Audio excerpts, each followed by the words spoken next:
be here. Thank you, Suresh, and thank you, Legends of India, for inviting us to share some of our ideas with us this evening, with you this evening. I know quite a few of you in the audience, and it is more like family and friends who are sitting out there. So it's difficult to pitch and talk about a subject that one has been involved with, so many aspects of which one talks about and discusses with one's colleagues over the years. But as you all know, for me, yes, of course, theatre has to reflect society. Theatre does reflect society, and theatre has to reflect society, and if it is to be relevant in any way. And by relevance, I mean it's a very simple thing for me. If theatre raises questions, if theatre causes you to doubt, if theatre causes you to rethink some of your established ideas, then I would call that relevant theatre.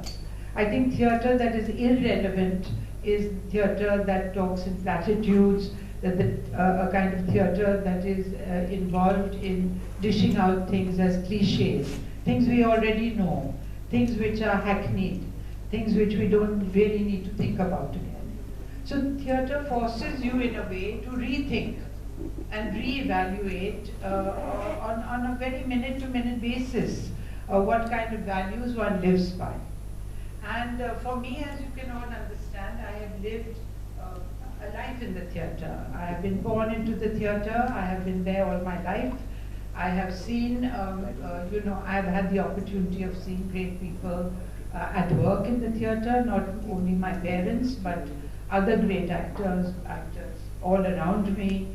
And, creating from scratch, creating and trying to get reality out there. And this is a very painful process. This is a process which takes a very long time. But it was always not so easy. I think things in a way have become simpler because we have become more articulate.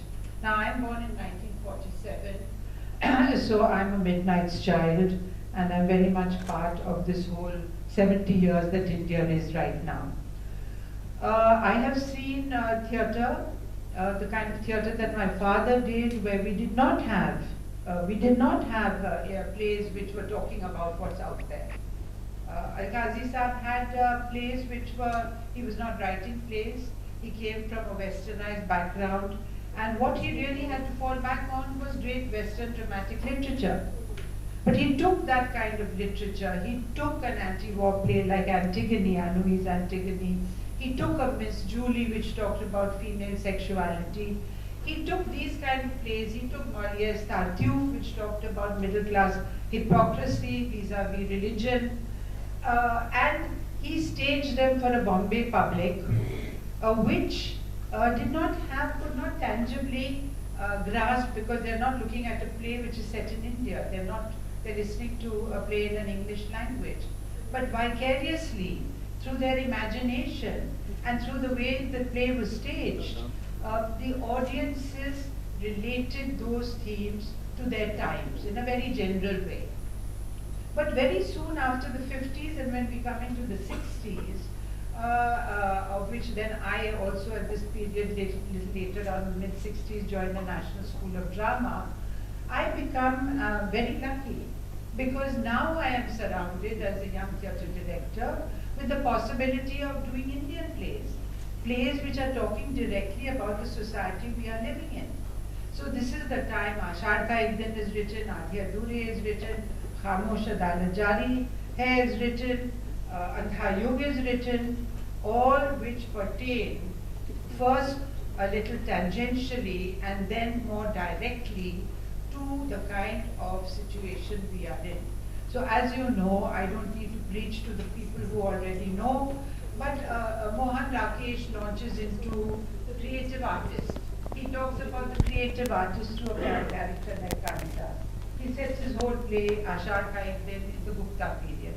But he's talking of the creative artist of his time. He's talking about himself. He's talking about the lure of the city. He's talking about the lure of fame to an artist, and the loosening of his grip on what is his inspiration, which happens to be young Mallika, his beloved. in the village.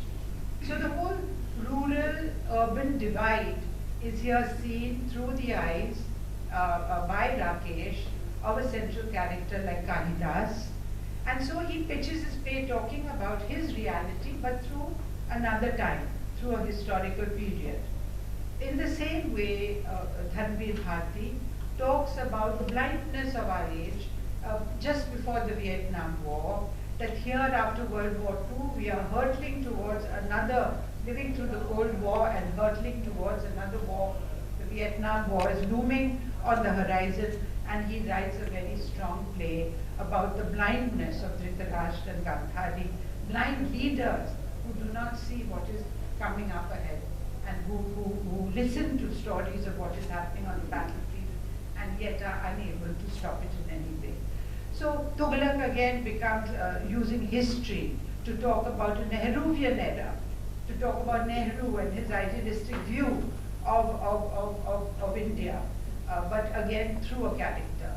And then these writers soon realize that there is no need to use history or mythology as pegs to hang contemporary themes on. And then they slowly move directly towards talking about what is happening around them. They're living in cities, they're living in an urban situation, and so you have a forceful play, and Vijay Tendulkar only writes about Bombay, only writes about the cities, only starts writing about the middle class. What is happening to the middle class in modern India, in India of the 1960s, and India which feels that it has not lived up to the expectations that were expected of it after independence. You have urban slums, you have people living in teeming cities. So Adhiya Dure, Khamosh Adalat Jati Hai, and a whole lot of other plays start reflecting the urban angst and the urban sense of alienation of living in cities. And slowly, gradually, they cover this ground. So we have got now a reflection of society which is like a mirror, which is bang on a mirror in front of your face and telling you, well, this is what life is all about. And it is at this juncture that I happen to have become a young director, and I do these plays. I find these plays for the first time, for me as a young director, something very powerful. I do Adhiya Dure, I did Khamosh, I've done all these plays. Basically, I've done Hai Badan, which is again talking of the women's predicament of today, but through a folk tale by Girish Karnad, etc., etc. So not only me, but my entire generation and the slightly older people who are older than me start doing these plays, and these plays become extremely popular. They're shocking. Adhiya Dure is totally shocking to a Delhi audience. There you see a woman, a middle-class woman, who is, has a secret of many sexual liaisons with many people despite being married. Her name is Savitri, just to make us feel that, who is this new Savitri? Who is the 1960s Savitri? So, I mean, this shocks the audience out of its complacence that, oh, we are leading these very nice middle-class lives, where people are going to work. Savitri works, her husband sits at home. He is jobless, unemployment, the son doesn't have a job. So all these things which are actually happening in society are being put on the stage, and people are getting very disturbed by this. You asked whether theatre was disturbing, highly disturbing. Of course, today when we do Adhiya Dure, these are things, but even still, when I read Adhiya Dure to my students, and students who have never read dramatic literature, they say, oh man, how can Savitri, being a married woman with 3 grown-up children, she's having an affair with this man, she's having an affair with that man. So, I mean, they, even till today, a play like Adhiya Dure is quite, revealing in that kind of suppression that Savitri feels, which then expresses itself in these dashing out and trying to make contact with somebody or the other. Very pathetic and sad. No true love. She's not looking for true love, and neither does she find true love. But it's just a quiet evening, a little moment. So this is the kind of lives that playwrights are depicting, which is very, very strong, powerful, and reflective of what is going on.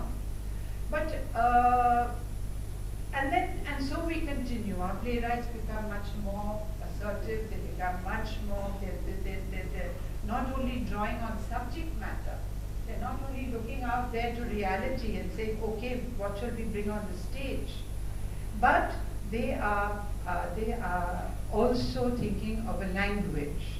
They are interested, what is the relevance of language of the stage? Is the language of the stage, are we just taking from the West and creating 3-act plays? Are we going to do that? Or as post-colonials, are we going to now articulate a language which is ours, which belongs to us, which is something drawn from Indian tradition? And then we start, in the whole of the 70s, you see that there is a ferment all in the theatre world where everybody is going back to folk traditions to find their roots, to search for where we can draw on, and we don't have to be Ibsen, Chekhov, and Strindberg, or Tennessee Williams, but we have to draw. So then we start looking at how are our plays structured, what are the elements that we use in our plays, are the aesthetics the same as the aesthetics of Western drama, etc., etc. So language then is something which is they draw from. So now you get very fluid, because as in a folk play or in a tamasha, it is basically a performance-oriented form. It is not a written text, but they are drawing from these performance-oriented traditions. So all of them, the Sangeet Natak Academy gives out grants for people to do research on all this. So even the work which all of you today have seen, the work of Ratan Priyam, etc., draws from the roots of folk traditions but creating modern drama. So similarly, this whole thing is afoot. Now, I will just switch briefly to the kind of thing that I was interested in. I always felt I was a director who was, I was just a director. But till the day somebody asked me to write that I was a woman director. And that's the time I really became conscious. Oh my God, am I a woman director? No. I just want to be a director. Director doesn't have a gender. But then as I look back, and this was about nearly 15 years into my being a professional, and I was looking at all the work that I was doing, and I found that a lot of my work had to do with women protagonists. There were women characters who were central characters in a lot of my plays. So when I looked back to these women characters, I said, oh well, it appears that I'm dealing with women. So to myself, it was a shock to me. I didn't know that I was doing that. But I also noticed that in plays I had done in the 70s, etc., I had already started making kind of interventions into the scripts. So into a play like Adya Dure, for example, which was a very well-written, realistic play by Mohan Rakesh, I had made a number of interventions. I had added a narrator, added a chorus, I had added music, I had added separate voices who took over the roles of the characters on the stage. There's no time for me to go into this. But it was, just to put it in a nutshell, starting from that point on, I think, what I was doing as a woman director, not only choosing plays to do with women, but I was trying to find my voice. And I found the voice of a lot of the writers, even Mohan Rakesh, even Vijay Tendulkar, to be very, I found that they had something to say. They had something quite powerful to say. And they said it clearly. But as a woman, I didn't feel that that was me. I just wanted to lay out how things were. I didn't want to say, well, I think, and we conclude that X is X or Y at the end of the play. So I, in my personal work, and that has been a journey which I find was pretty continuous over the 40 years in which I've worked with 60 plays, that I wanted to find a fluid way of speaking. I wanted to feel a fluidity in the narration. I wanted to hear multiple points of view, not the story articulated calculated only from one protagonist point of view, and me as the audience, I should be the one who is understanding what this hero or this heroine is trying to say in the play, etc., and what conclusions they are coming to in their life. And slowly, through multiple means, directorial means, staging means, performative means with actors, I came, I think, towards the end, towards the last production, which I would regard as Nati Vinodini, to what I wanted to do in multiple voices, where I split the character into several women. So Nati was played by 6 women. All the points of view of Nati as a person were very contradictory. One contradicted the other. But that was her. That was her voice. And I didn't want to make a statement on her. I didn't want to say, oh, she was this exploited woman who nobody looked at. She was this star who men didn't look at. That was not the only thing I wanted to say. So I think that a lot of my time spent and a lot of time I spend is on the process, on arriving, whether it is an LL, which Professor Ganguly has seen several times, and whether it is Nati Vinodini, but whether it is even my very earlier work, I try to open up the script, I open up the text to be dissected and to find out what are the multiple voices who are going there to narrate the story. Because I want to be the person to place these before you as an audience, and I would like the audience to think, and I would like the audience to decide each for themselves. That is, split the audience, not try to make the audience all think alike, but split an audience, each to have his own individual response to what he sees out there. At the moment, I think I will conclude with this, that I really believe that theatre, like life, is a process. It's a process of becoming. Theatre has no answers. Theatre has no conclusions and doesn't give you the answer. Theatre just opens the doors, and it is an